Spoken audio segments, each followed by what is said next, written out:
안녕하십니까, 박성호입니다. 중공이 시진핑 사상을 배우라면서 보급하고 있는 학습 강국 앱 선전 영상입니다. 19대 전인대에서 문화란 단어가 몇 번 등장했느냐고 여성이 물어보자 남성이 79번이라고 답변합니다. 그리고 7원절구, 5원절구의 성어를 서로 이어가듯 재치있게 이야기합니다. 서로가 얼마나 떨어져 있는지 몰랐지만 말리 거리라도 이웃이다. 모두 노력해 앞으로 달려나가자. 우리는 꿈을 쫓는다는 선전 문구를 내뱉습니다. 여성이 간드러지듯 내가 찾은 이상형이 바로 당신이라고 말합니다. 남성은 평소에 학습 강국 앱을 본 덕에 인연을 만나게 됐다고 말합니다.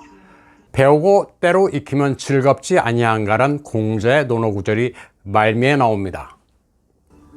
한 젊은 아버지가 딸과 함께 한자 성어 이어나가기 게임을 합니다. 결국 아버지가 딸을 이기게 됩니다. 딸은 앞으로 더 학습해 다음에는 아버지를 이기겠다고 말합니다. 이어 과일을 깎아서 등장하는 아내는 웬 실력이 보기 드물게 향상되느냐고 남편에게 묻습니다. 그러자 남편은 승리의 법보가 바로 학습 강국이라고 소개합니다. 이 앱에는 아동 학습용 한시가 모두 내장되어 있다면서 당신도 별일 없으면 이 앱으로 공부하라고 말합니다. 학습의 습은 습근평의 습에서 따온 겁니다. 대학 캠퍼스에서 데이트를 약속한 남녀 학생이 만납니다. 남자는 좀 늦었다면서 호주머니에서 유랑지구라는 영화 티켓을 꺼냅니다. 너무나도 인기 있어 구하기 어려운 티켓을 어떻게 마련했느냐고 여학생이 묻습니다. 그러자 남학생은 학습 강국 앱을 모바일폰에 깔고 퀴즈 문제를 잘 맞췄더니 상으로 받게 됐다고 말합니다.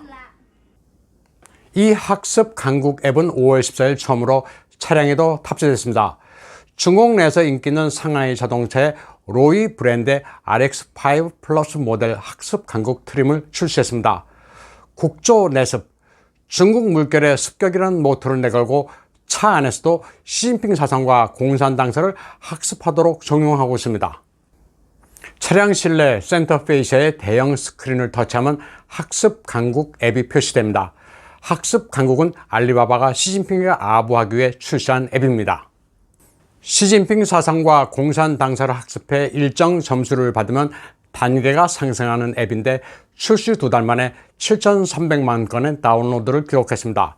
학습 강국 앱을 모바일폰에 다운로드하면 개인의 모든 정보가 백도어를 통해 당국이 장악할 수 있습니다.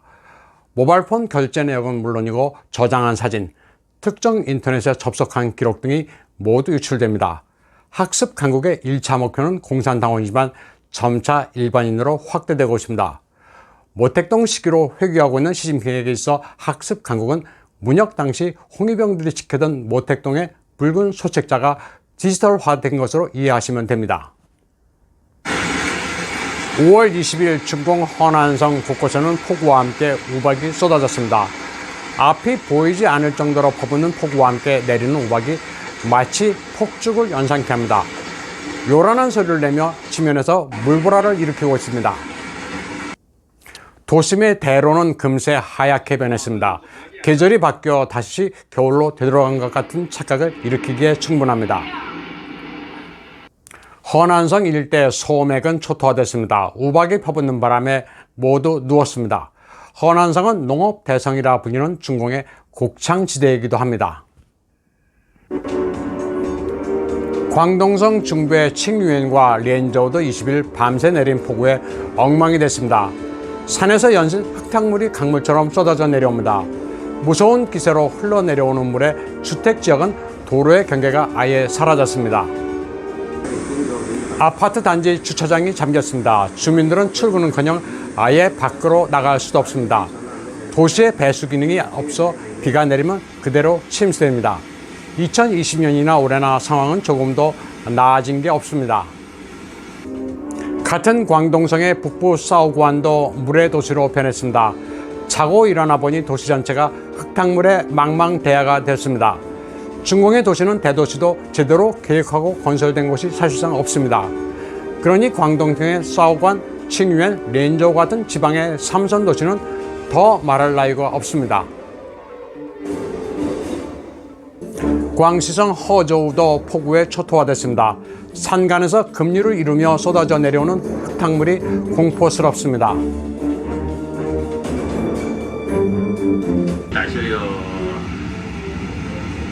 마을의 한 소형 수력 발전소에서는 컨트롤 센터가 있는 건물을 폭우가 관통했습니다. 건물 전체에 폭우가 들어차 2층 창문에서 폭포처럼 물을 토해내고 있습니다. 어처구니 없는 광경에 주민들이 아우성치고 있습니다. 침수된 도로에서는 차량들이 마치 보트로 변한 것 같은 풍경이 펼쳐집니다. 바퀴로 주행하는 건지 떠다니는 건지 알 수 없습니다. 중공에서 젊은 층에게 인기 있는 울링이 경차가 물 위에 둥둥 뜬 채 흔들리며 나아가고 있습니다. 무게가 가벼워 도로에서 서핑을 하는 것처럼 좌우로 요동을 치자 이를 바라보는 다른 차량 운전자들이 신기한 듯 환호성을 울리고 있습니다. 재난이 발생했지만 이런 광경을 오히려 즐기는 듯합니다. 타이완 해협 바로 건너 후젠성 샤먼도 물바다가 됐습니다. 불과 10분 동안 쏟아부은 폭포수 같은 폭우에 도시가 순식간에 마비됐습니다. 5월 21일 밤 9시 50분쯤 윈난성 따리의 양비현에는 2시간 동안 7차례 지진이 발생했습니다. 지하 8,000m에서 발생한 가장 큰 지진은 진도 6.4에 달했습니다. 같은 윈난성의 쿤밍 리장에서도 강한 진동이 느껴졌다고 합니다.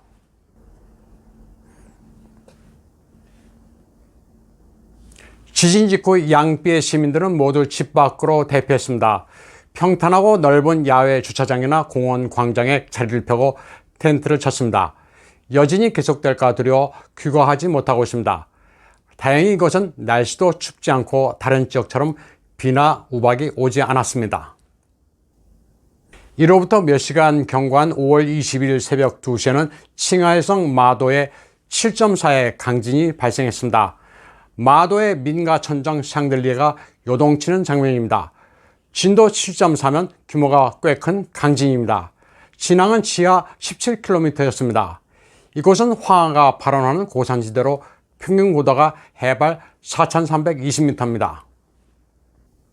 지진의 충격은 칭하이성 성도 시닝시에서도 느껴졌습니다.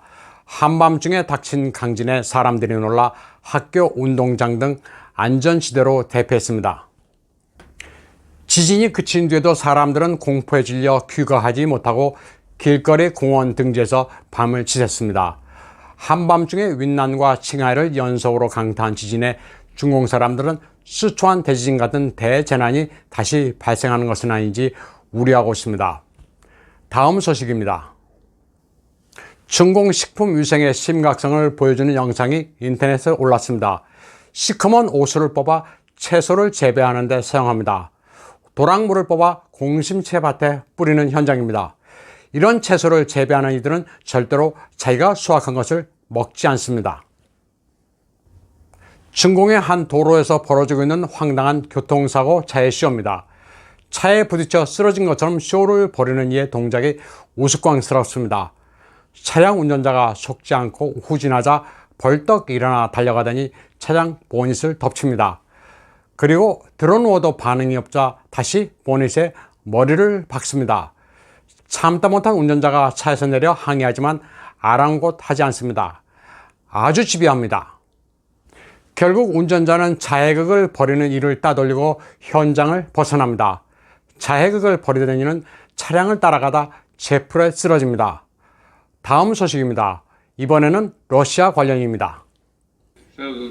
러시아의 블라디미르 푸틴 대통령은 5월 20일 2차 세계대전 전몰자를 추모하는 승리조직위원회와 가진 화상연설에서 외부의 반러시아 세력에게 강력한 경고를 날렸습니다. 다들 우리를 물어뜯거나 물어뜯어 한입 베어먹고 싶어 한다면서 그럴 경우 우리는 그들이 물지 못하게 이를 깨부술 것이라고 말했습니다.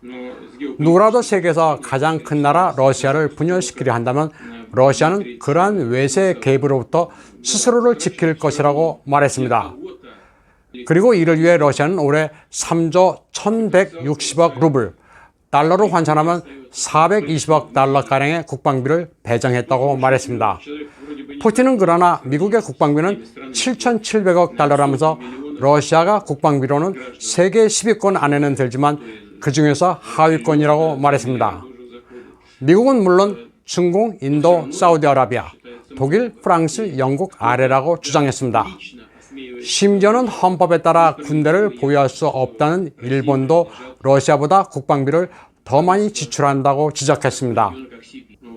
러시아의 크기나 천연자원 때문에 경쟁 국가들이 러시아가 강성해질 때마다 그 날개를 꺾으려 시도한다고 말했습니다. 그는 제정 러시아 알렉산드르 3세 명언도 인용했습니다. 푸틴은 러시아의 거대함이 모두를 겁먹게 한다는 알렉산드르 3세의 말을 인용하며 바로 이게 러시아가 친구가 없는 이유라고 말했습니다. 거대한 러시아에 대해 겁을 집어먹는 행태는 소련 붕괴 이후에도 국가 이데올로기와 상관없이 계속되는 지정학적, 역사적 상황이라고 말했습니다. 푸틴은 목재, 광물, 에너지 자원 등 광활한 시베리아의 천연 자원들은 어느 한 나라의 것이 아니라고 주장하는 이들을 비판했습니다. 그는 그런 공개적 주장들이 이상하게 들린다고도 했습니다. 러시아 RT 방송에 따르면 러시아 관리들은 매들린 올브라이트 전 미 국무장관이 시베리아의 거대한 자연자원은 러시아가 독점해서는 안 된다고 말했던 것으로 인식하고 있습니다. 물론 매들린 올브라이트가 이런 말을 했는지는 확실치 않고 본인도 부인했지만 러시아는 서방의 자국 분열 시도를 늘 극도로 경계해왔습니다. 러시아 정교의 키릴 총대주교는 국가 두마에서 가진 연설에서 전면적인 디지털화 사회의 위험성을 경고했습니다. 디지털화가 사람들의 일상을 급진적으로 바꾸고 있다면서 이런 기술의 진보는 공론화가 필수적이라고 말했습니다. 키릴 총대주교는 국가 행정의 디지털화가 사람들 간의 소통을 영혼 없는 기술적 알고리즘에 가둘 수 있다는 교회의 입장을 밝혔습니다. 국가 행정 디지털화에 있어서는 전자기술에 거부감을 가지고 있는 시민들의 입장을 반영해야 한다고도 말했습니다. 개인정보가 인터넷에 유출될 수 있다는 우려는 디지털화의 엄청난 취약점이라면서 러시아 사회는 보편적 그리고 강제적으로 실시되는 새로운 기술을 기꺼이 수용할 수는 없다고 강조했습니다. 개인의 프라이버시를 소중하게 여기는 사람들은 개인정보를 상업적으로 수집해 이용하는 행태에 대해 거부감을 가지고 있다면서 입법부는 이런 점을 감안해야 한다고 말했습니다. 키릴 총대주교는 이 같은 자신의 견해를 종교적인 차원이 아니라 인권 존중 차원에서 봐줄 것을 주문했습니다. 키릴 총대주교는 러시아 정교 크리스마스였던 1월 7일에도 같은 취지의 발언을 한 바 있습니다. 디지털 기술은 인간을 완벽하게 통제하는 도구를 만들어내고 있다면서 이는 과거에도 없었던 일이라고 말했습니다. 디지털 기술은 사람을 감시할 뿐만 아니라 사람의 행동까지도 통제한다면서 적 그리스도의 도래와 함께 인간 지배가 실시되는 상황이 계시록에 나와 있다고 상기시켰습니다. 키릴 총대주교는 또 최대한에 달한 인간 지배 기술은 노예 제도와 다름없다면서 모든 것들이 노예를 지배하는 주인의 좌지우지될 것이라고도 말했습니다. 키릴 총대주교는 우한 폐렴을 코비드19 84로 규정하면서 이는 지금 시대의 9.11이라고 말하기도 했습니다. 전염병은 인류 99%에 대한 슈퍼리치의 미리 계획된 비대칭 전쟁이라는 게 러시아 정교회의 입장입니다. 2016년 5월 블라디미르 푸틴은 그리스 공식 방문길에 그리스 정교회 성지 아도스산을 방문한 적이 있습니다. 푸틴은 여기서 성지 순례로 온 키릴 대주교와도 만났습니다. 아도스산은 수도원 20개가 밀집한 정교회의 성지로 성산 아도스라고도 불립니다. 자르를 꿈꾸는 푸틴에게서 러시아 정교회는 상당히 중요한 지지 세력입니다.